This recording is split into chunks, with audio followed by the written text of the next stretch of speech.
Bonjour à tous, c'est l'Instant T, votre magazine d'actualité en Finistère. Dans l'Instant Culture, on va se replonger dans l'histoire d'un des lieux industriels les plus importants de notre département. C'est la manufacture des tabacs à Morlaix. Les archives départementales ont récupéré des milliers de documents et une partie de ces archives est à retrouver dans ce livre. Maël Cariou, bonjour. Bonjour. Vous travaillez aux archives départementales et vous nous en direz plus sur cet endroit dans un instant.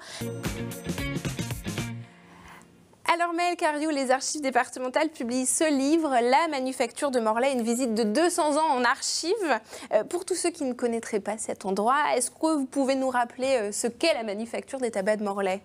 La manufacture des tabacs de Morlaix, c'est un lieu industriel emblématique du département, puisque c'est une manufacture qui était d'abord royale, fondée, les murs ont été bâtis dans les années 1740, donc 18e siècle. Ensuite, c'est devenu un monopole d'État à partir de Napoléon, 1811.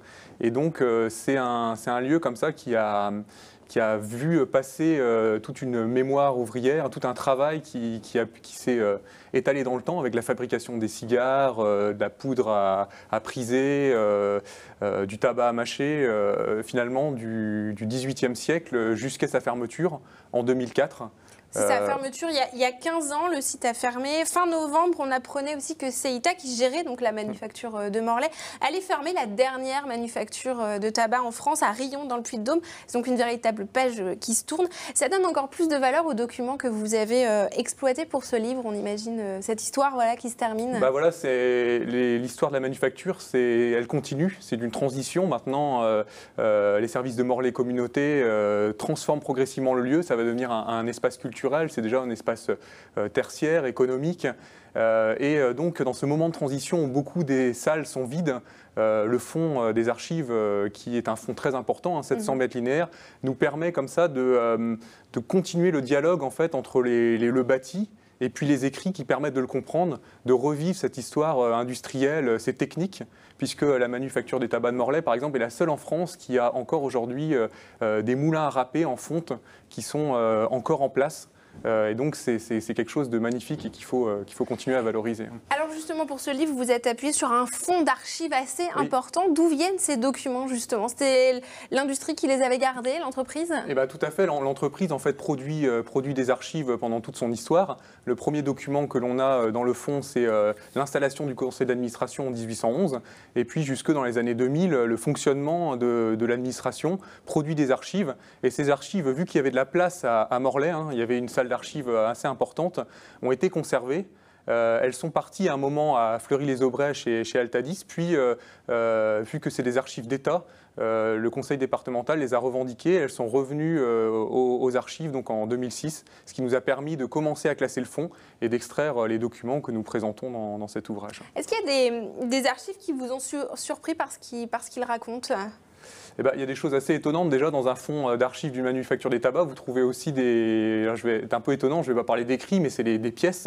Vous avez des cigares que l'on trouvait dans le fond de la manufacture, des petits paquets de tabac à priser, de la publicité tout à fait magnifique, puisque c'est une époque aussi où le tabac se vit un peu sans tabou. Ouais, et donc, on a des planches aussi qui expliquent de l'histoire du tabac, qui sont assez étonnantes, où on nous dit qu'on a constaté au 19e que personne, on n'a pas vu commettre un crime, une cigarette ou une pipe à la main, et donc le tabac serait moralisateur, des choses comme ça tout à fait étonnantes. Et puis des choses un petit peu qui nous parlent aussi de l'activité des ouvriers et des jeunes ouvriers, par exemple, puisqu'on a aussi des registres des enfants qui travaillaient à la manufacture des tabacs de Morlaix, puisqu'il faut savoir que pendant tout le 19e et une partie du 20e, il y avait des enfants mineurs qui travaillaient donc à la Manu. Une toute autre époque, effectivement. Voilà. La Manu a fermé il y a 15 ans. Des ouvriers vivent encore, qui ont travaillé dans cet endroit. Quelle a été la réaction à la vue des archives que peut-être ils ont découvert? Vous leur avez montré? Vous avez travaillé avec eux? Comme le fonds est encore en cours de classement, c'est justement un objectif de rendre aux citoyens finalement l'accès à ces documents. Donc ça, c'est toujours en cours. Pour l'instant, on ne peut pas le faire. Mais on a travaillé avec les services de Morlaix Communauté qui nous ont fait l'introduction historique et qui ont travaillé eux-mêmes avec les anciens de la Manu, qui est une association qui était là pour préserver sauvegarder cette mémoire ouvrière et ces machines aussi que l'on trouvait encore dans la Manute et Tabac.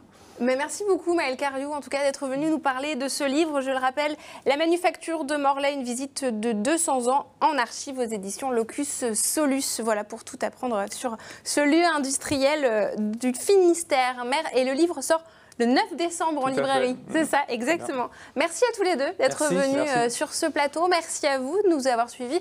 Vous nous retrouvez bien évidemment sur les réseaux sociaux et également sur notre site internet pour les replays www.tbo.bzh. On se retrouve demain pour un nouvel Instant T. Très bonne soirée.